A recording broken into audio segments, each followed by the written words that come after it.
Já vamos começar. Vamos aguardar só alguns segundos para as pessoas que estão tomando conhecimento da live agora, sendo notificadas, entrarem. Mas já vamos começar rapidinho.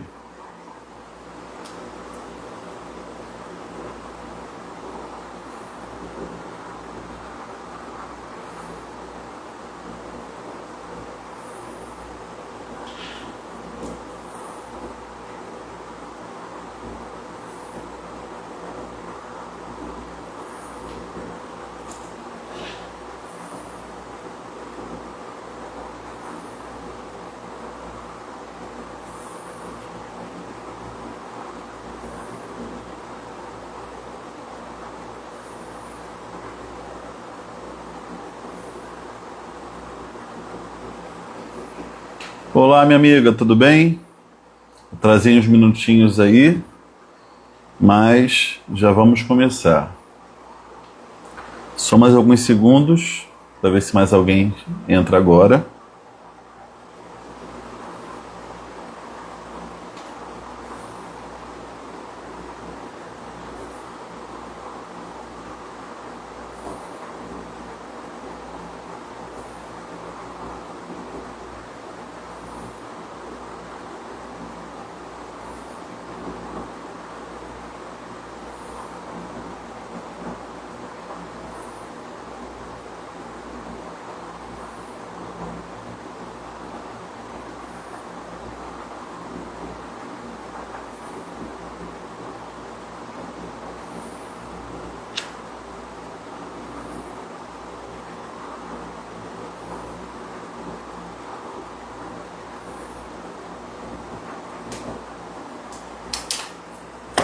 Vamos lá?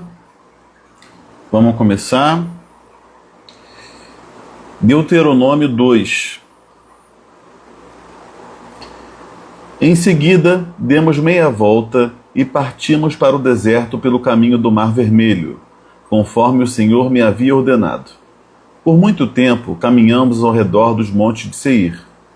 Então o Senhor me disse: Vocês já caminharam bastante tempo ao redor destas montanhas. Agora vão para o norte. Dê ao povo estas ordens. Vocês estão passando pelo território dos seus irmãos, os descendentes de Esaú, que vivem em Seir. Eles terão medo de vocês, mas tenham muito cuidado. Não os provoquem, pois não darei a vocês parte alguma da terra deles, nem mesmo o espaço de um pé. Já dei a Esaú a posse dos montes de Seir. Vocês lhes pagarão com prata a comida que comerem e a água que beberem. Pois o Senhor, o seu Deus, os tem abençoado em tudo o que tem feito. Ele cuidou de vocês na jornada por este grande deserto. Nestes 40 anos, o Senhor, o seu Deus, tem estado com vocês e nada lhes tem faltado. Assim, passamos ao largo dos nossos irmãos, os descendentes de Esaú, que habitam em Seir. Saímos da rota da Arabá, de Elate e de Ezion-Geber. Voltamos e fomos pela rota do deserto de Moabe. Então o Senhor me disse: Não perturbem os moabitas nem provoquem uma guerra com eles, pois não darei a vocês parte alguma da terra deles como possessão, pois já entreguei a região de Ar aos descendentes de Ló. Ora, antigamente os Emins habitavam nessa terra. Eram um povo forte e numeroso, alto como os anaquins. Como os anaquins, eles também eram considerados refaíns, mas os moabitas os chamavam Emins. Também em Seir, antigamente habitavam os Oreus. No entanto, os descendentes de Esaú os expulsaram, os exterminaram e se estabeleceram no lugar deles, assim como Israel fez com a terra que o Senhor lhe deu. Então o Senhor nos ordenou: Agora, levantem-se, atravessem o vale de Zered. Assim, atravessamos o vale. Passaram-se 38 anos desde a época em que partimos de Cades-Barneia e atravessamos o vale de Zered, período no qual pereceu no acampamento toda aquela geração de homens de guerra, conforme o Senhor lhes havia jurado. A mão do Senhor caiu sobre eles, e por fim os eliminou completamente do acampamento. Depois que todos os guerreiros do povo tinham morrido, o Senhor me disse: vocês estão prestes a passar pelo território de Moabe, pela região de Ar, e vão chegar perto da fronteira dos Amonitas. Não os ataquem, nem provoquem uma guerra com eles, pois não darei a vocês parte alguma da terra dos Amonitas como possessão, porque eu a entreguei aos descendentes de Ló. Essa região também era considerada a terra dos Refaíns, que ali habitaram no passado. Os Amonitas os chamavam Zanzumins. Eram fortes, numerosos e altos como os Anaquins. O Senhor os exterminou, e os Amonitas os expulsaram e se estabeleceram no lugar deles. O Senhor fez o mesmo em favor dos descendentes de Esaú que vivem em Seir, quando exterminou os Horeus diante deles. Os descendentes de Esaú os expulsaram e se estabeleceram no lugar deles até hoje. Foi o que também aconteceu aos Aveus, que viviam em povoados próximos de Gaza, os Caftoritas vindos de Cafitor. Os destruíram e se estabeleceram no lugar deles. Vão agora e atravessem o rio Arnon. Vejam que eu entreguei nas suas mãos o amorreu Seom, rei de Hesbom, e a terra dele. Comecem a ocupação, entrem em guerra contra ele. Hoje mesmo começarei a infundir em todos os povos debaixo do céu pavor e medo em relação a vocês. Quando ouvirem da fama de vocês, tremerão e ficarão angustiados. Do deserto de Kedemote, enviei mensageiros a Seom, rei de Hesbom, com um comunicado de paz que dizia: deixa-nos atravessar a tua terra. Passaremos somente pela estrada principal, não nos desviaremos nem para a direita nem para a esquerda. Por prata nos venderás tanto a comida que comermos, como a água que bebermos. Apenas deixa-nos passar a pé, como fizeram conosco os descendentes de Esaú, que habitam em Seir, e os moabitas que habitam em Ar. Assim chegaremos ao Jordão e atravessando a terra que o Senhor nosso Deus nos dá. Contudo, Seom, rei de Hesbom, não quis deixar-nos passar, porque o Senhor, o Deus de vocês, tornou o espírito dele obstinado e endureceu-lhe o coração, para entregá-lo nas mãos de vocês, como hoje se vê. O Senhor me disse: veja, estou para entregar-lhe Seom e a terra dele. Comecem a ocupação e tomem posse da sua terra. Então Seom, acompanhado de todo o seu exército, saiu ao nosso encontro para guerrear contra nós em Jaza. Contudo, o Senhor, o nosso Deus, entregou-o a nós, e o derrotamos, a ele, aos seus filhos e a todo o seu povo. Naquela ocasião, conquistamos todas as suas cidades e as separamos para a destruição, matando homens, mulheres e crianças, sem deixar nenhum sobrevivente.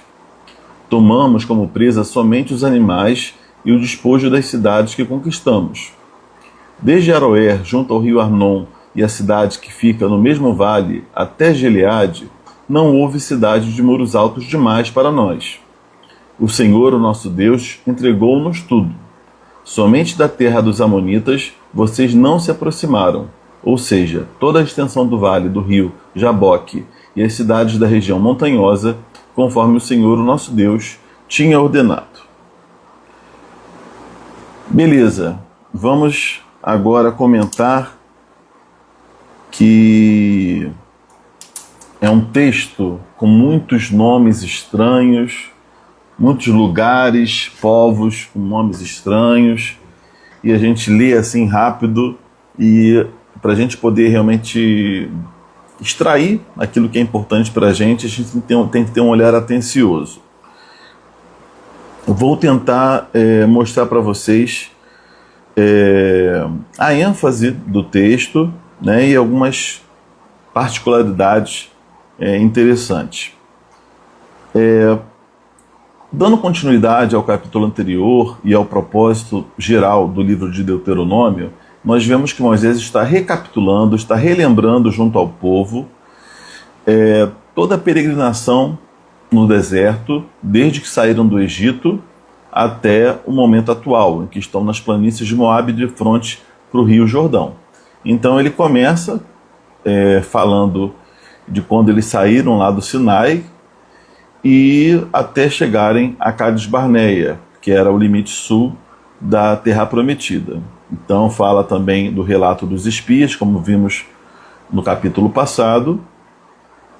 E aqui nós vemos que ele dá continuidade a esse relato, né, dessa peregrinação do povo no deserto. E a gente vê que como tema desse capítulo nós temos a própria descrição da peregrinação deles no deserto, como alguns confrontos que foram permitidos por Deus e outros não. Então é algo aí para a gente ter em vista. Começando a destacar, os versículos 1 a 3 falam algo muito interessante. Versículo 1, parte final, diz: por muito tempo caminhamos ao redor dos montes de Seir. E no versículo 3 diz: vocês já caminharam bastante tempo ao redor destas montanhas, agora vão para o norte. É por isso que muitas pessoas têm o costume de falar que, por conta da infidelidade dos israelitas, eles perderam muito tempo andando em círculos, né? Muitos crentes falam isso, que eles andaram em círculos no deserto. Deus, de alguma maneira, atrapalhou a percepção deles de continuidade da caminhada, de chegarem onde tinham que chegar, e por isso eles perderam um tempo desnecessário e não foram direto onde deveriam chegar. Né? Foi uma permissão de Deus para punir aquela geração que havia pecado contra o Senhor. De fato, o texto aqui ele dá a entender essa coisa de estar em círculo, né? Diz aqui que eles caminharam ao redor dos montes de Seir, né? Caminharam bastante tempo ao redor destas montanhas. Provavelmente os 38 anos aí que eles ficaram caminhando, né? De um total de 40, 38 foi talvez andando em círculos, mas não necessariamente todos estudiosos concordam que foi em círculo, tá?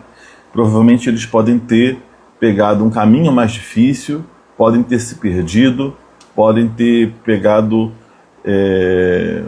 enfrentado maiores dificuldades, e por isso eles perderam muito tempo para chegarem onde deveriam chegar.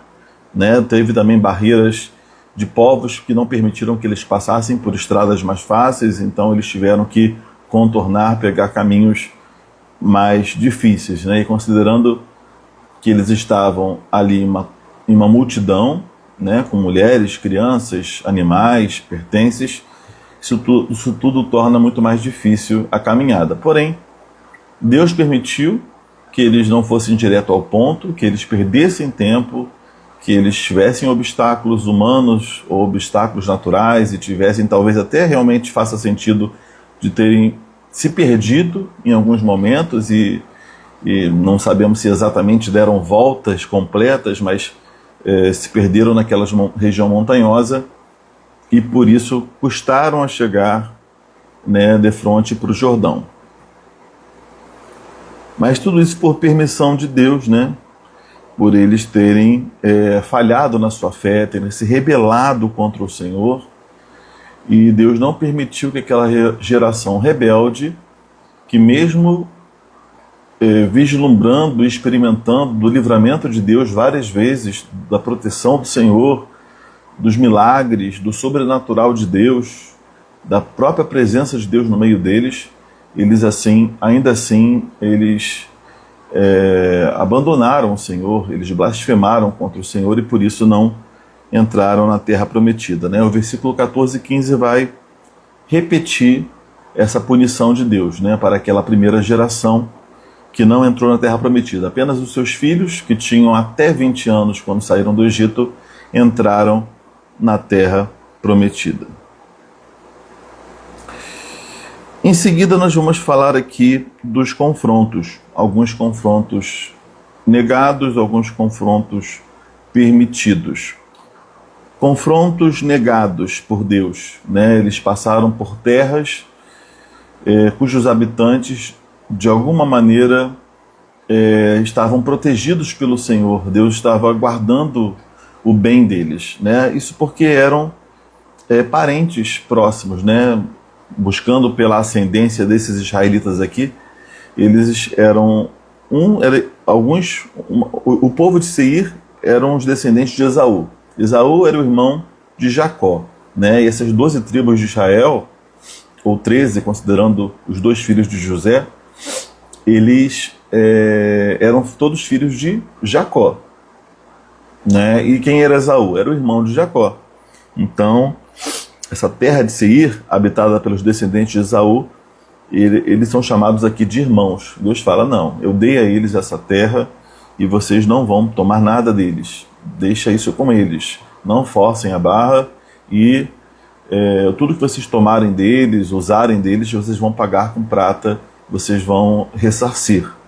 Então Deus protegeu esse outro povo, mesmo sendo um povo que nem aparentemente não temia Deus, não tinha essa devoção, mas por honra aos homens de Deus no passado, que foram, né, o Jacó, né, e o seu irmão Esaú aqui sendo protegido por conta de Jacó, o seu pai Isaac, né, Esaú era filho de Isaac, e também vai falar aqui da região de Ar, que é a região que faz parte de Moabe, e também vai falar da região de Amon, né? Tanto Ar / Moabe quanto Amon eram terras habitadas pelos descendentes de Ló, e Ló era sobrinho de Abraão. Abraão era um homem escolhido por Deus. Então nós vemos que Deus ele estende a sua bênção, a sua proteção, ele de alguma maneira honra a figura de Abraão, a figura do filho de Isaac, do irmão de Jacó, e assim não permite que os israelitas tomem ou entrem em confronto direto com as terras de Seir e também a terra de Ar e de Amon. Reparando, eu estou com alergia aqui, é brabo.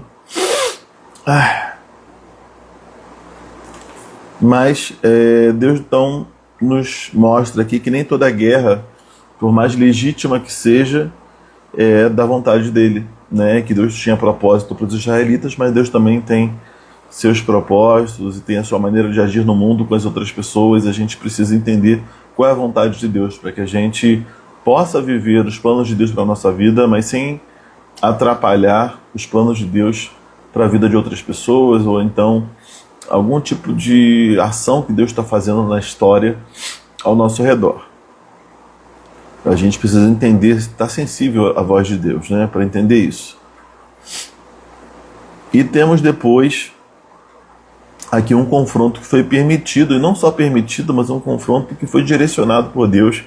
Deus quis que houvesse esse confronto, que é contra Esbom, né, cujo rei era Seom. Eu vou ter que me ausentar para suar o nariz, só um minutinho.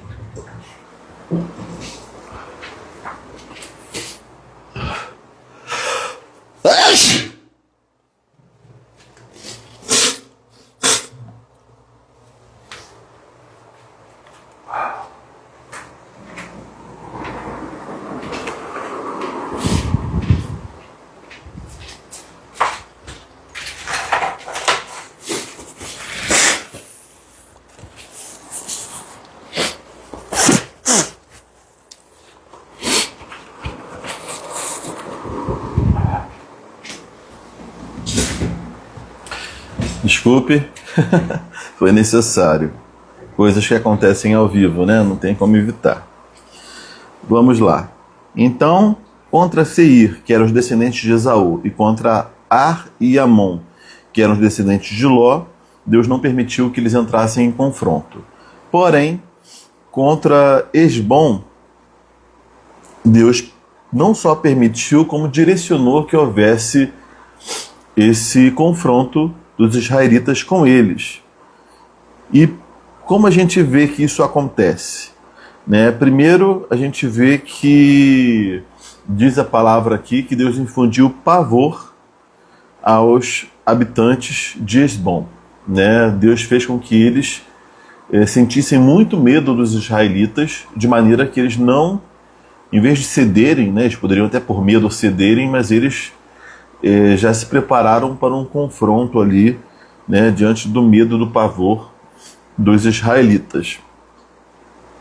E diz também que Deus endureceu o coração do rei Seom, né? Então a gente vê aqui duas ações sobrenaturais de Deus, infundindo pavor entre os habitantes de Hesbom e também endurecendo o coração do rei para que entrasse em confronto, né? Embora eles tenham pedido permissão para passar pelo caminho, tenham sido corteses, mas eles não tiveram uma resposta favorável e por isso entraram em combate. Abrindo um parênteses aqui,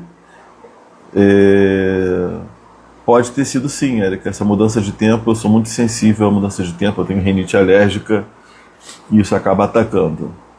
Certamente tem a ver com isso. Então vamos lá. Então a gente vê aqui um fator sobrenatural, né? De Deus intervindo, né? Para que houvesse um confronto e, como resultado desse confronto, eles conquistassem aquela terra de Hesbom. Isso daí faz a gente pensar e refletir que há batalhas que são necessárias. Batalhas que o Senhor quer que hajam porque Ele tem propósitos maiores, né? Ainda que nossa disposição seja de paz, seja de buscar harmonia, mas Deus controla a história, Deus controla até os corações humanos, como diz aqui que Deus endureceu o coração do rei de Seom, porque Ele tem propósitos, né?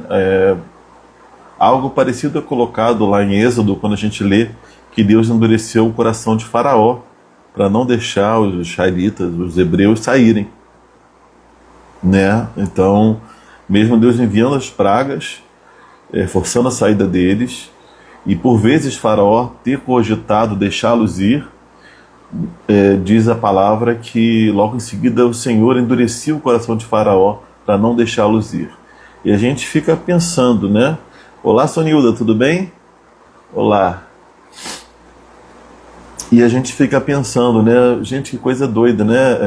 O ser humano, ele tem certa autonomia, ele tem uma certa liberdade, mas não é absoluta, porque no controle de todas as coisas, de todas as situações, de todas as pessoas está Deus.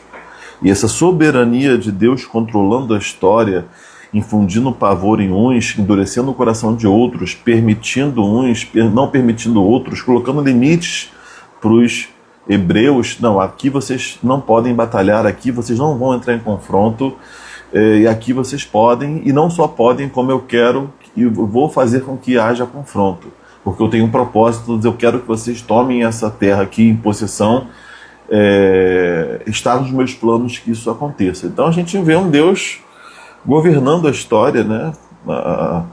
Então essa liberdade humana, né, como alguns acreditam, né, vão falar esse livre-arbítrio, né, não existe, né? Na verdade, a gente tem uma livre agência, que é uma liberdade para tomar algumas decisões e assumir consequências dessas decisões, mas no sentido último, quem regula, quem controla todas as coisas é Deus. Então, ainda mais para um calvinista, a gente tem plena convicção que o destino final da história é Deus que traça. Então não há, de fato, um livre-arbítrio, porque o homem, uma vez que se colocou debaixo do pecado, ele perdeu essa autonomia, né? Então só Deus soberanamente para aproximá-lo de si. E a gente vê que esse controle, essa soberania divina para a salvação daqueles que Ele deseja salvar, também é mostrada também em outras passagens, como quando vemos Deus direcionando a história, né, e fazendo os seus propósitos, apesar da vontade humana, apesar do homem. Não sei se eu fui muito confuso para vocês, mas é isso. Tá? E, assim, algumas coisas para a gente pensar. Tem um fato aqui também no final do capítulo que geralmente gera um incômodo muito grande, não só em nós cristãos, mas em outras pessoas, quando tem contato com o texto bíblico, que é quando Deus manda os israelitas, mandava os hebreus tomarem uma cidade e exterminarem com todos que moravam lá, né? Esse contexto de guerra, né, de morte, de destruição, é algo que nos incomoda, porque acaba nos colocando ali num conflito, né? Mas Deus é um Deus bom, é um Deus perfeito, é um Deus amoroso, mas por que Ele permite as mortes? Por que Ele permite o confronto? Por que Ele permite o extermínio de um povo? Como Ele permitia. Na verdade, não que Deus permita hoje, mas naquele contexto, Deus permitia. E como eu acabei de falar, é importante que a gente entenda os contextos, tá? A gente precisa respeitar os contextos. Não adianta a gente ler o Antigo Testamento ou ler essas batalhas aqui com um olhar contemporâneo ou com o olhar da revelação plena em Jesus, que mostrou quais eram os propósitos plenos de Deus para os homens, né, para os seres humanos. Então, naquele contexto em que você tem povos bárbaros, povos que só entendiam a linguagem da guerra, tá? E eles entendiam o seguinte: uma nação venceu, ou seja, uma nação chegou, invadiu, tomou, matou, essa nação é uma nação abençoada que realmente serve a um Deus verdadeiro. Essa nação perdeu, então provavelmente esse Deus não é um Deus verdadeiro. Era assim que eles tratavam, era assim que a coisa era. Outra questão para a gente entender esses mandamentos, essa coisa de destruição, que Deus, naquele contexto, isso a gente não encontra eco no Novo Testamento em diante, mas naquele contexto específico que era uma fase de época de conquista, Deus aplicava os seus juízos a nações ímpias, a nações pecadoras, através do seu povo, através de Israel. Por vezes, Deus também permitiu uma vitória na base do sangue, na base da destruição, também para infligir juízo, né? Alguns historiadores vão dizer que no caso aqui de Esbom, onde houve uma destruição total da população, era uma nação extremamente perversa, que os pais matavam os próprios filhos, né, e ofereciam em sacrifício a outros deuses, enfim, e em práticas e rituais absurdamente macabros. Então, de alguma maneira, Deus está infligindo um juízo àquela população, exterminando o nome deles da face da terra. E ao mesmo tempo, ao fazer isso, Deus também às vezes tem como propósito proteger a nação de Israel de sofrerem influências dessas culturas pagãs, como muitas vezes no Antigo Testamento a gente vê que acontece. Eles preservam alguns, acabam sendo influenciados por sua cultura, acabam se afastando de Deus. Então, é algo que incomoda, e é compreensível que nos incomode, mas Deus, em situações específicas, Ele permite essa destruição total, para que sirva de exemplo para outros povos, de testemunho, para que haja um juízo perante alguma nação específica e também como meio de proteção para o seu próprio povo, que poderia, e Deus sabia que poderia acabar sendo influenciado e se afastar. Então, assim, é aquilo que a gente já conversou também. Deus, Ele tem o poder de dar a vida, Ele tem o poder de tirar a vida, e não só o poder, Ele tem um direito.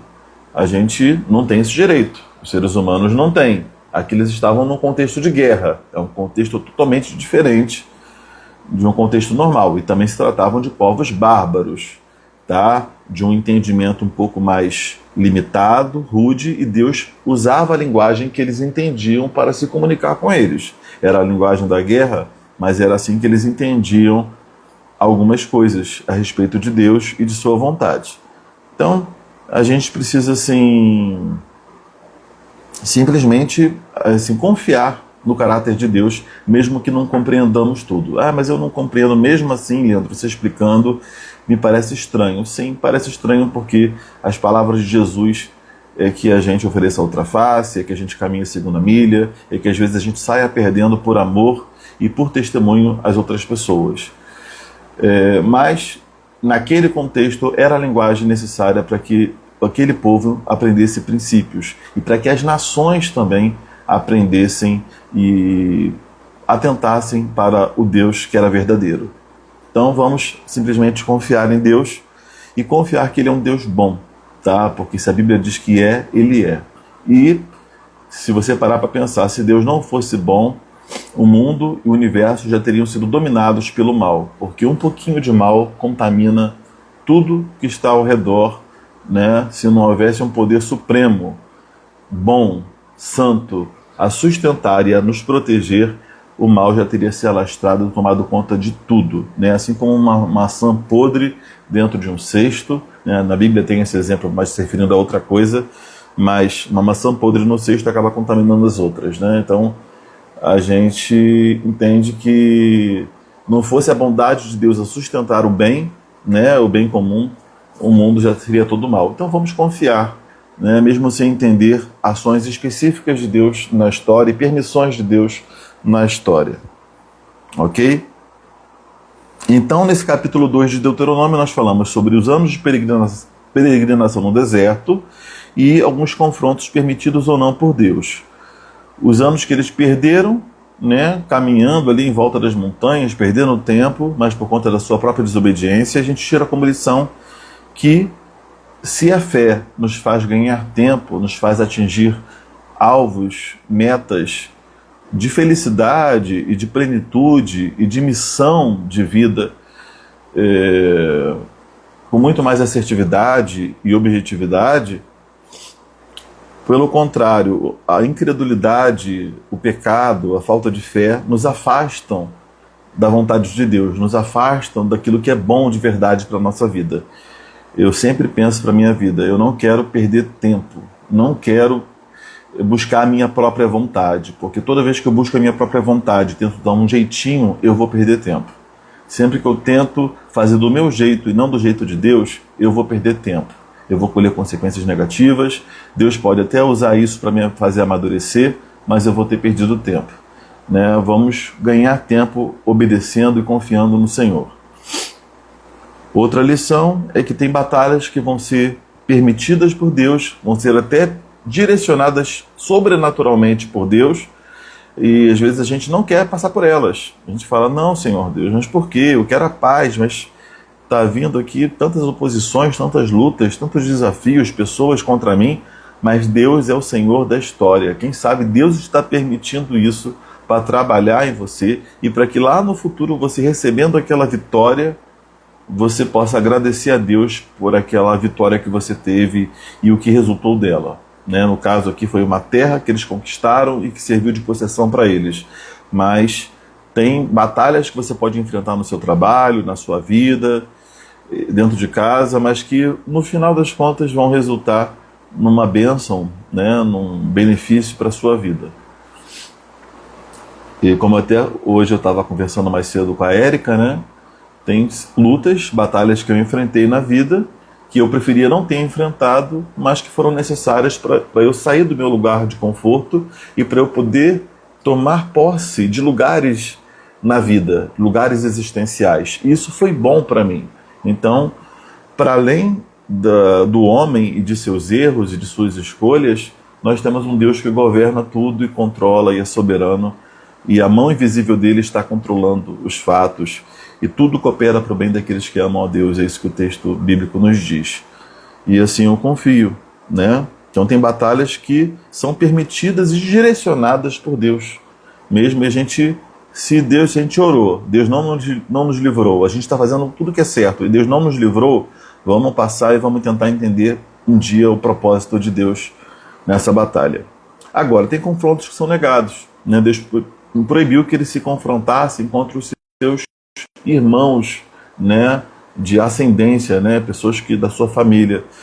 Tem questões, gente, que podem ser legítimas, questões que você tem razão, a justiça está do seu lado, você teria o direito de pleitear e ganhar, você teria o direito de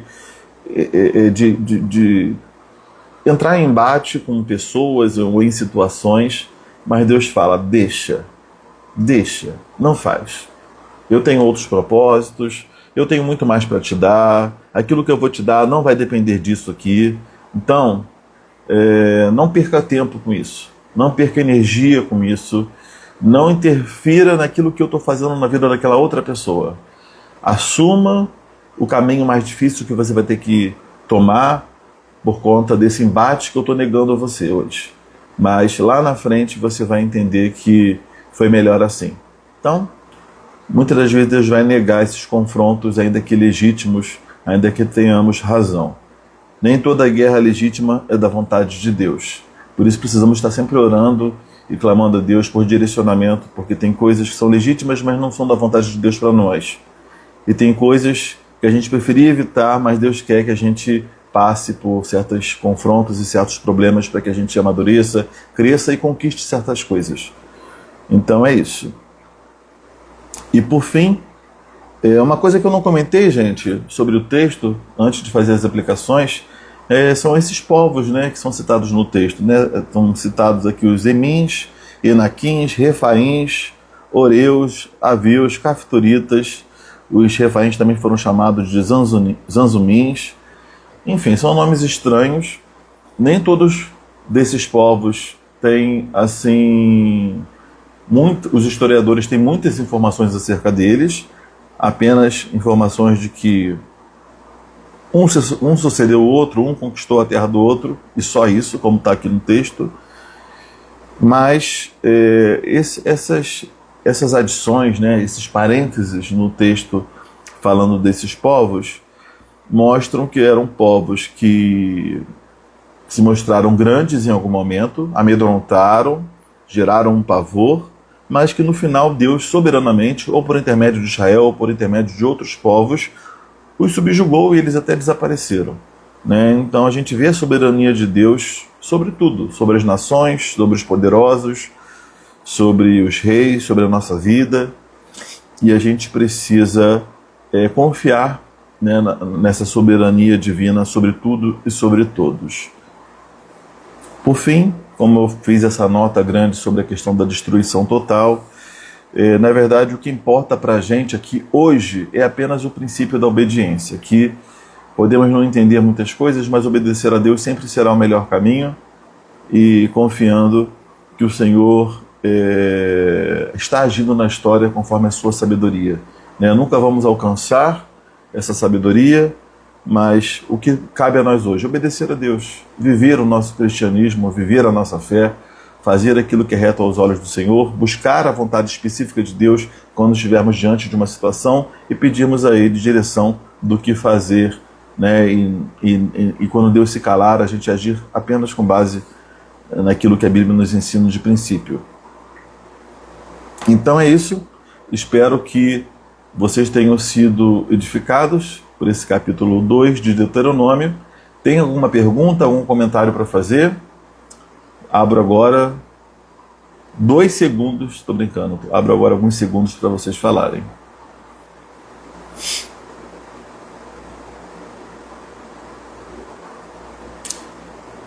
E vale a pena a gente falar que muitos desses confrontos aqui já foram citados por nós antes, mas não, às vezes, com a riqueza de detalhes como é citado aqui em Deuteronômio 2. Geralmente os textos se complementam, né? Um texto fala do mesmo confronto de um jeito, como nós vimos em Números, e aqui está falando de um outro jeito, mostrando uma outra coisa, como esse conflito de Hesbom, a gente já estudou em Números, porém, aqui mostra que não foi apenas o povo que os atacou e eles tiveram que reagir e houve ali aquela batalha, mas diz que Deus mesmo endureceu o coração do rei e Deus permitiu essa batalha, né? Então são acréscimos que complementam o que a gente já tinha visto e mostram aí a soberania de Deus, tá bom?